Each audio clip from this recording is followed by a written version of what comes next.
Boa noite a todos para mais uma live de perguntas e respostas, nossa terceira live. Quem for entrando avisa se o áudio está ok, se está me vendo bem, tá? E eu já vou começar a falar com as perguntas, né? Eu coloquei o post para as perguntas lá no story, então já tem algumas perguntas aqui, tá? Vamos lá. Filha de 3 anos, já tenho que corrigir como pega no lápis? Então, com o Guilherme, eu comecei a corrigir desde cedo. Então, assim, a criança, às vezes, pega assim, né? Principalmente que começa com lápis de cera, né? Começa com pincel, então não vai pegar no lápis, não vai ser a primeira experiência, né? Às vezes pega para brincar. Mas quando eu comecei a introduzir o lápis, ou então o giz de cera um pouco mais fino, eu sempre falava com o Guilherme, pega assim, ó, pega desse jeito. Porque como eu falei, né, nos stories recentemente, a pega correta é extremamente importante para a caligrafia. Porque às vezes o seu filho não quer fazer caligrafia, não quer escrever, não quer fazer atividade, e você acha que ele está sendo preguiçoso. Só que, na verdade, a mão tá doendo, né? Porque eu sei que é constante a criança falar que está doendo para poder se livrar da atividade. Eu sei que isso também acontece, mas observa sempre a pega, né? Então, vou dar o exemplo aqui. O punho tem que ficar, né, encostado e pegar assim, ó. Neste formatinho aqui, os dedos tem que pegar polegar, né? O polegar aqui, o indicador. E aqui, ó, o do meio. Então tem que ficar assim. Esse lápis, ele é quadradinho, ajuda bastante. Então faz assim, ó. E aí a criança escreve. Se ela pegar assim, tem algumas crianças que escrevem assim, né? Sim. Isso dói o dedo, deixa uma caligrafia mais feia, né? Ela tem dificuldade de fazer a caligrafia mesmo, ela tem que fazer muito mais esforço. Então, eu desde pequenininha, né? Quando ele começava a pegar, e se ele pegasse assim, se pegasse assim, eu falava, pega direitinho. E você pode botar atividades para o seu filho para treinar, desde novinho também. Que é essa, que vai mexer aqui, ó, esse movimento, que é o movimento de pinça. Então, tem diversas atividades com grampeador, com grampo de roupa, né? Pregador de roupa. Pinça, a própria pinça mesmo. Você pode colocar ela para recortar papel e colar. Tem a opção também, né, de você misturar, pegar feijões coloridos ou então milho, e pedir para a criança ir separando. Coloca, por exemplo, um feijão branco misturado com feijão vermelho. E aí a criança vai ter que separar. Então, tudo que vai usar esse movimento aqui ajuda muito para fazer esse movimento aqui na caligrafia. Então, você já pode sim corrigir o seu filho e também já trabalhar, né, esse movimento desde pequenininho.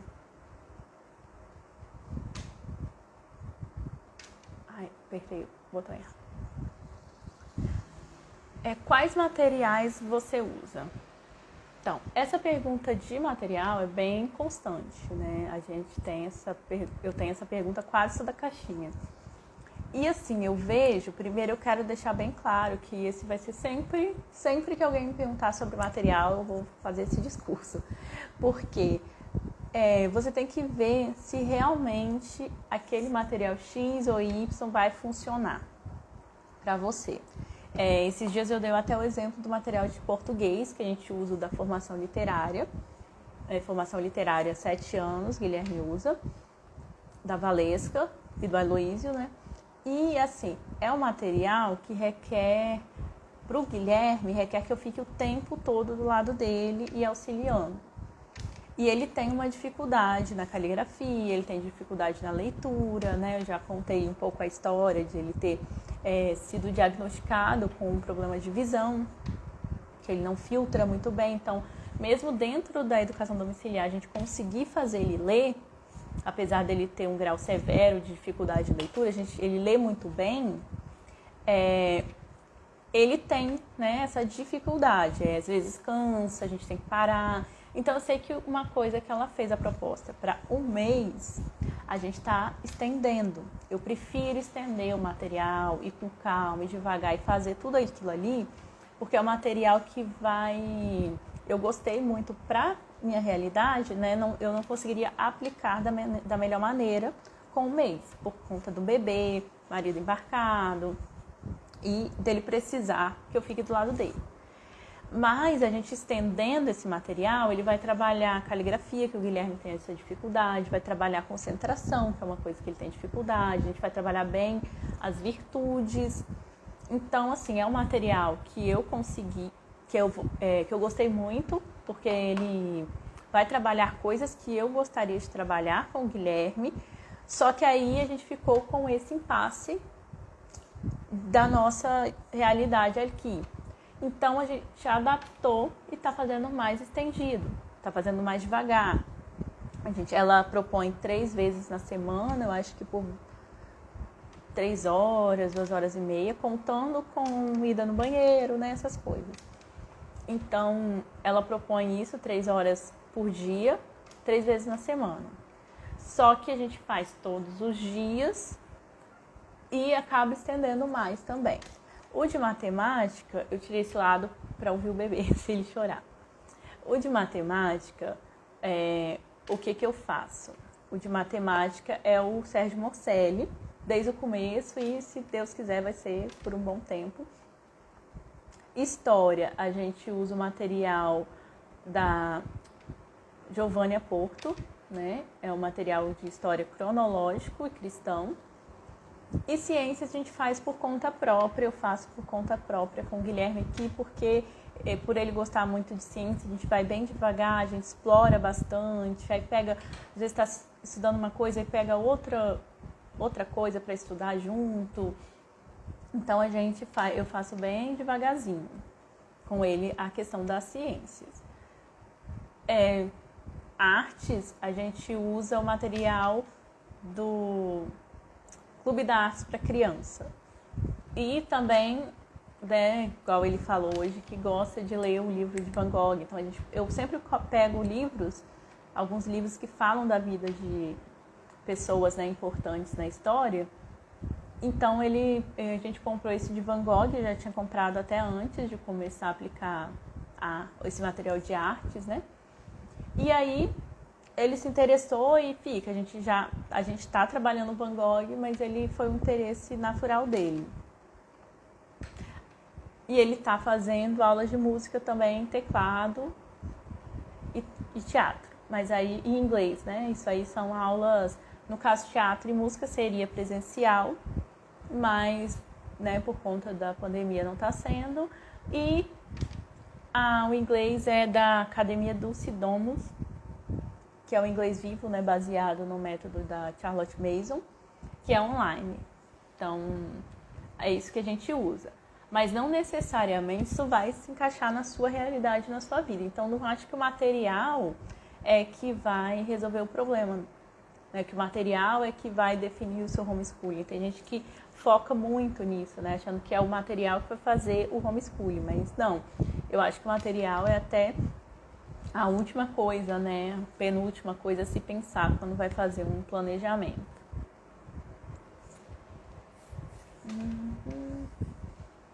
E você dá aula de tudo? Então, não, né? Eu dou aula de português, matemática, história, geografia. Português, história, geografia e ciências. E em inglês a gente tem um extra, né? Uma aula online. E a parte de música e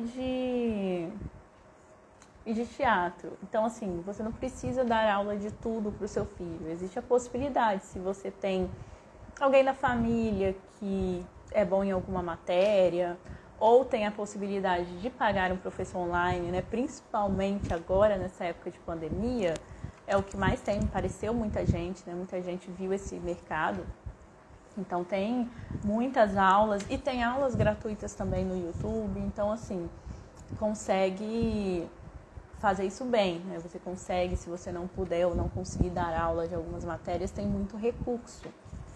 E não precisa, continua sendo homeschooling, né? Mesmo eu não dando aula de inglês, de música e de teatro, ele continua, né? E antes também, no caso, ele também tinha capoeira, que não, óbvio, não era eu que dava. Então, mesmo se você não der todas as aulas, pagar algum cursinho, pagar alguma coisa extra ou fazer com outra pessoa, ainda continua homeschooling, né? Ainda é educação domiciliar.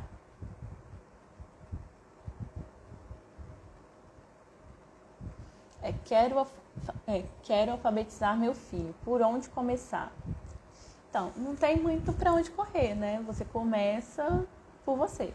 Você começa estudando. Então, tem que estudar.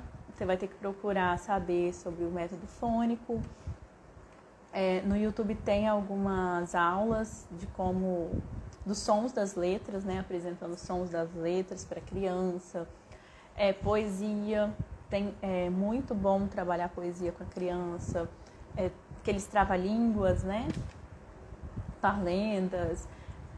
Você pode já ir introduzindo, né, amanhã. E isso já desde pequenininho, tá? Não precisa esperar estar na fase de alfabetização para você fazer memorização de poesia, para você fazer cantigas de roda, para você ler em voz alta. Então você pode fazer desde sempre. Eu já faço com o Bernardo de 3 meses. Eu já leio poesias para ele. Então você estuda, né? Tem um curso gratuito do MEC muito bom, tem 2 inclusive, né? Tem agora o ABC, Alfabetização Baseada em Ciência, e tem agora eu não me lembro qual que era o nome, mas tá lá na plataforma Tempo de Aprender. Então você tem que ir lá, se cadastra e faz. Tem um livro também, Consciência Fonológica para crianças pequenas, eu indico para ler. E é isso, estudar, procurar saber como fazer o passo a passo e ir aplicando com a criança. E de preferência fugir de métodos global, o construtivismo, porque eles não ensinam muito bem. Hoje a ciência, né, a neurociência, todos os profissionais do mundo inteiro, os melhores profissionais, eles afirmam que o melhor método para a criança aprender é algum método fonológico, né? Trabalhando aqui a consciência fonológica. Então, procura saber, estuda. Qualquer coisa pode falar comigo no privado que eu te ajudo, tá? Deixa eu ver aqui. Explica melhor o pote da calma. Bem legal, né? Eu usava bastante esse pote da calma. Que tem o vídeo lá postado no feed. Então, se você não viu, procura saber. Tá vendo essa live? Depois vai lá no feed e olha o post. Que eu explico melhor, né? Que eu mostro o pote, que eu não tô com ele aqui. Mas é simplesmente assim, um pote, uma garrafinha. Pode ser uma garrafinha de preferência de plástico. Porque a criança vai manuseá-la bastante, então não corre risco de quebrar. Mas se você não tem problema do seu filho, né? Quem segue o método Montessori acaba usando bastante vidro. Pode ser de vidro também. Com tampa. E aí você lacra aquela tampa, né, passa uma cola. Lacra a tampa, coloca lá dentro, né? Enche ela de água, coloca lá dentro alguma purpurina, pode ser areia. O que eu usei de exemplo era areia. Mas assim, coisas coloridas a criança chama mais a atenção da criança, né? Purpurina, lantejola, coisas que vão pesar também, vão decantar no fundo da garrafa. E aí ela serve para quando a criança está muito ansiosa, está fazendo birra, tá nervosa por algum motivo, principalmente as pequenininhas, para ela aprendendo a se acalmar aos poucos, né? Entendendo as emoções. Então você coloca aquele pote e aí você explica, você pode aplicar isso quando a criança estiver calma. Apresentar, falar, olha, tá vendo? Isso aqui é o pote da calma. A gente vai usar quando você estiver um pouco nervosa. E ele funciona assim. Você sacode ele e aí, né, todo o material que está dentro dele, da água, vai se misturar. E aí você não consegue ver do outro lado. E é assim quando a gente está nervoso, quando a gente está ansioso, quando a gente está preocupado, né? Quando as emoções estão fora do controle. O que acontece? A gente acaba não conseguindo entender direito o que está acontecendo. Isso até os adultos, imagina a criança, às vezes de 2, 3, 4 anos, que ainda não sabe o que está acontecendo, que não sabe nem nomear as emoções, né? Então, você vai sacudir, aí vai mostrar para a criança, tá vendo? Você não consegue ver. E é assim que você está quando você está nervoso. Você não consegue ver o que está acontecendo, você não consegue saber o que está acontecendo, não consegue resolver aquele problema. Então, você precisa se acalmar e deixar a água limpar. Então, aí ela vai vendo, né? Você para a garrafa, ela vai vendo a água, o material decantar e a água ficar limpa novamente. Aí você consegue ver do outro lado. Então é isso, quando as emoções estão quietinhas, estão mais calmas, estão mais tranquilos, está tudo mais tranquilo, você consegue ver do outro lado, consegue pensar no que fazer. Então aí você pode usar esse recurso em várias situações com a criança, né?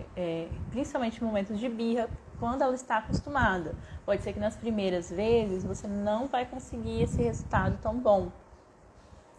Mas aí você vai introduzindo, porque aí a criança vai aprendendo e vai aprendendo a lidar com aquilo ali. Porque lidar com as emoções, a gente, como eu falei, adulto a gente fica meio perdido, né? Então imagina a criança. Então aquilo ali é para ensinar. Então talvez na primeira vez não vai dar certo, na segunda vai melhorando e assim por diante. Mais um.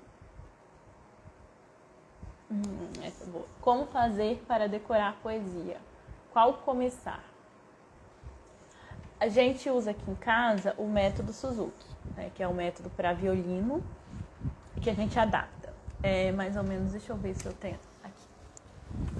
Tá aqui. Pra explicar.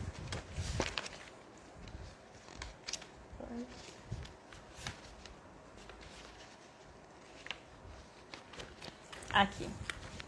Né, na poesia que a gente está trabalhando, que é a Leoa.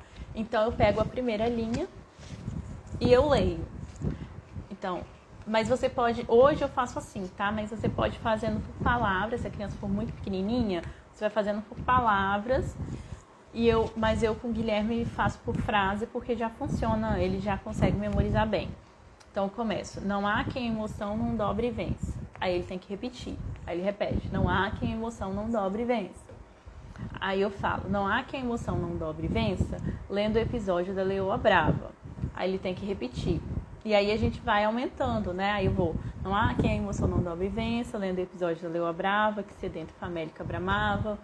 Ele repete também. Mas, como eu falei, se o seu filho nunca memorizou poesia ou é muito pequenininho, você pode ir pegando por palavra, ou 2 palavras, tipo, não há quem. Aí ele repete, não há quem. Aí não há quem a emoção. Aí não há quem a emoção. Então, pode ir indo bem devagarzinho. Esse método funciona bem aqui em casa. Tem pessoas que preferem o método de repetindo, né? Falando aquela poesia várias e várias vezes para a criança durante o dia. E aí ela vai acabar memorizando. Mas eu uso esse método, né? O método Suzuki. E qual, né? Foi a pergunta. E qual começar? Eu gosto bastante das poesias do livro Isto é Aquilo, de Cecília Meirelles. Tem umas poesias menorzinhas para começar. Tem poesias que crianças bem pequenininhas já conseguem memorizar. Então, eu indico começar a memorização de poesia pelas poesias de Cecília Meirelles.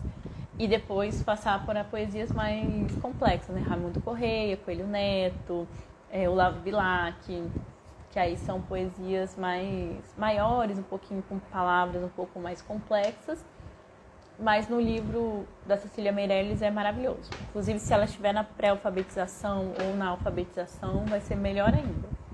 Que aí você pode casar, né, os dois, a memorização da poesia com a alfabetização.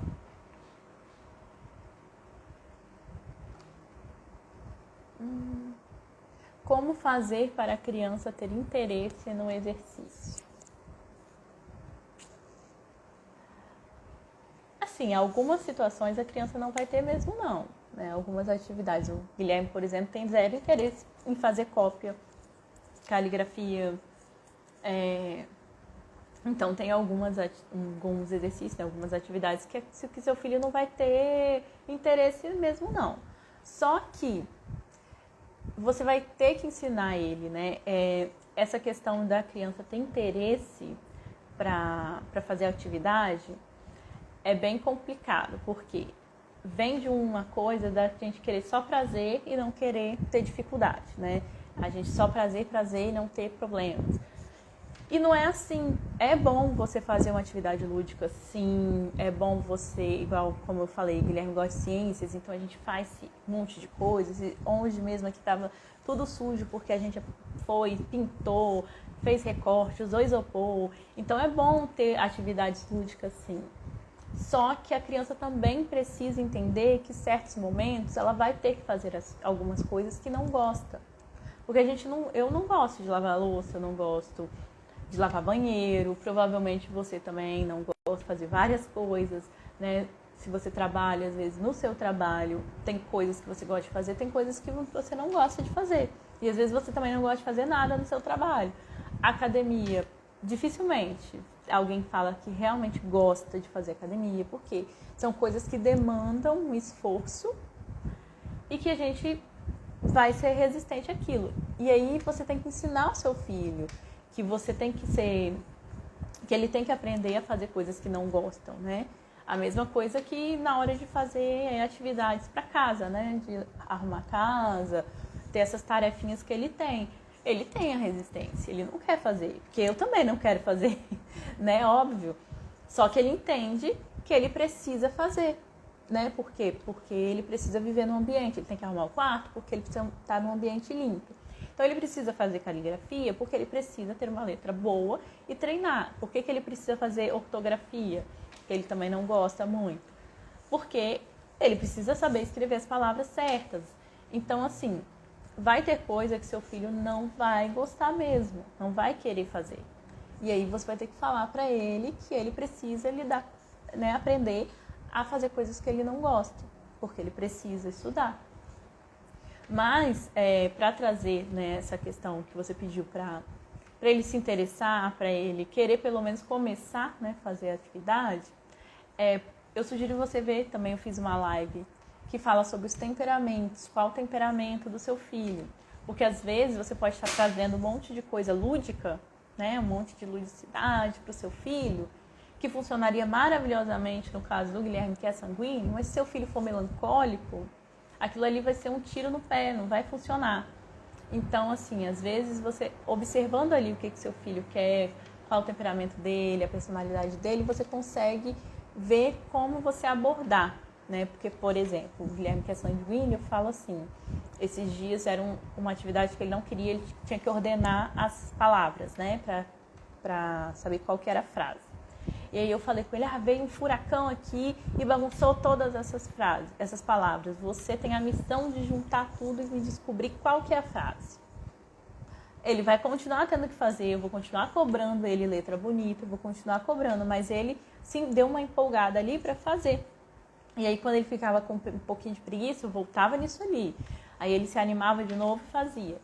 Então, tenta descobrir, né, o que é que seu filho gosta, se ele gosta dessa ludicidade ou se ele prefere algo concreto. Que aí é bem melhor para você apresentar a atividade, sabendo qual o temperamento do seu filho. Como é a rotina na sua casa? Então, né, aqui a gente tem meio que duas rotinas. A rotina quando meu marido, que está embarcado no momento, está embarcado, e a rotina de quando ele está em casa. Porque eu sempre procuro ter uma rotina um pouco mais flexível quando ele está em casa, para a gente poder ter momentos, né, em família, a gente ir às vezes na praia, agora, né, não pode muito, mas a gente ir num parque, a gente fazer alguma coisa, né, durante a semana, a gente passear, a gente ter mais momentos em família quando ele está em casa. Durante a semana, quando ele não está, eu pego mais firme, né? Então, assim, a gente acorda, volta às 7h30, agora com o bebê a gente está acordando um pouco mais cedo, aí toma café, né? Ele faz a oração dele, a gente escova os dentes, faz a higiene, a gente vai fazer atividades, né? A gente vai começar o homeschool. Aí a gente estuda até por volta de umas 10 horas, 10h30. Aí eu vou fazer o almoço, às vezes ele me ajuda no almoço. Ou então agora ele me ajuda ficando com o Bernardo, né, brincando com ele aqui enquanto eu tô fazendo almoço, mas é tudo aqui pertinho, tá, gente? Ele ainda é pequeno, não tem condição de cuidar de fato do irmão, né? Mas ele fica brincando, distraindo. Às vezes só de brincar perto já distrai. Às vezes ele me ajuda também na cozinha. A gente almoça, tem o descanso. Aí a gente volta a fazer, por volta de 2 horas, volta a fazer outras atividades. Eu preferi dividir esse tempo de atividade de manhã e à tarde. Então, a gente fez essa divisão para ficar mais leve, porque tudo de manhã estava ficando muito pesado. E aí, por volta de umas 3h30, 4 horas, porque normalmente à tarde a gente faz aula, tem aula de inglês, ou então é aula de música à noite. Tem a aula de artes, história, eu procuro deixar essas matérias mais para o fim, para a tarde, né? E português e matemática para amanhã. São matérias que demandam mais esforço. Então ele já acorda, já motivado, e a gente vai fazer essas atividades que demandam de mais esforço. E as atividades da parte da tarde, elas são mais lúdicas, são mais leves, né? Ele gosta, às vezes ele nem acha que é atividade. Então a gente vai fazendo à tarde. Aí, nesse meio tempo, entre o horário do almoço, a gente faz a limpeza da casa, lava a louça.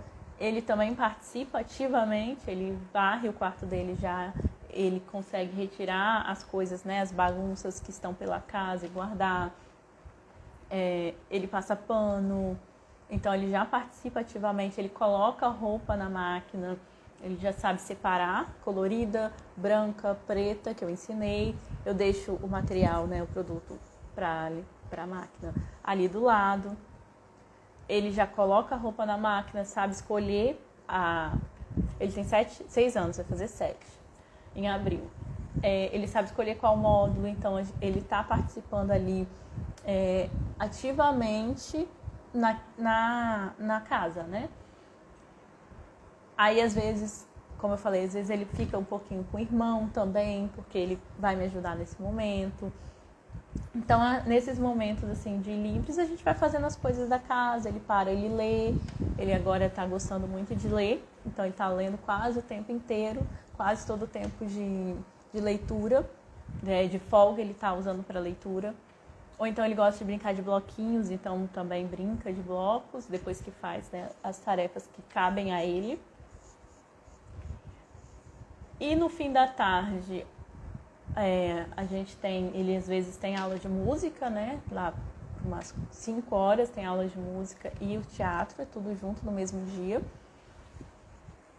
Na nossa rotina estava um passeio toda quinta-feira, né? Um passeio escolar, onde a gente ia fazer alguma atividade fora. Só que por conta da pandemia a gente está dificilmente, no máximo a gente está tudo fechado, né?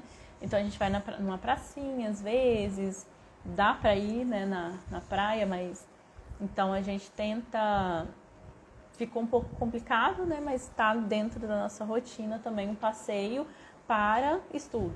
Então a gente ia ou no Parque Botânico ou no Planetário, né, alguma coisa assim, que não está sendo possível por enquanto. À noite, eu vou dar banho no Bernardo, o Guilherme toma banho. Não, ele janta, né? Aí eu vou dar banho no Bernardo, ele toma banho enquanto isso, troca de roupa, aí ele vai ler, enquanto eu faço o Bernardo dormir. O Bernardo tá dormindo entre 7h30 até, às vezes vai um pouquinho às 8. Ele vai até mais ou menos às 8, e aí o Guilherme termina de ler, desliga tudo, apaga a luz e vai dormir. E aí eu venho fazer as minhas coisas.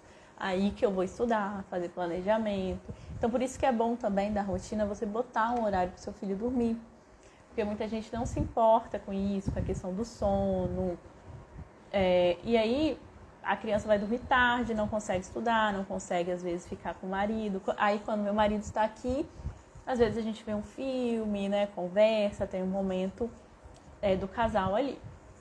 Mas quando ele não está, eu aproveito para trabalhar, estudar, fazer planejamento, ver alguma atividade, arrumar alguma outra coisa que precisa. Então, é mais ou menos essa a nossa rotina.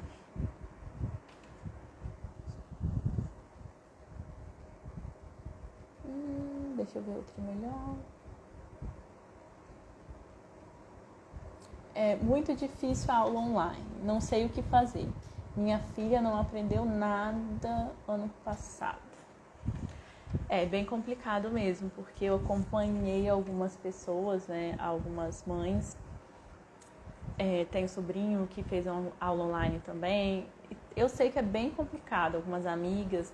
E a maioria das crianças, eu acho que, assim, tem um caso de uma amiga minha que ela precisa trabalhar, né, precisou durante toda a pandemia, né, o trabalho dela não parou. E aí, como que faz, né? Não tinha como ela ficar ali com a filha dela. A filha dela ficava estudando, mas não tinha ninguém ali para ajudar, né? Então, ficou realmente complicadíssimo. E assim, eu não sei o que fazer. Daí você está perguntando para mim. Então, o que eu faria? Eu já falei que né, em várias conversas, que eu não deixaria meu filho ficar de 1h da tarde até 5h da noite, da tarde, né, vendo um computador. Né, e eu não deixaria. Eu não sei, eu ia ter muitos problemas com isso. Ainda bem, eu falo que graças a Deus eu encontrei o homeschooling, porque eu ia ter se eu não soubesse que era uma possibilidade, né, o homeschooling, eu ia ter uma dificuldade muito grande. E eu acho que provavelmente eu acabaria fazendo homeschooling de qualquer jeito.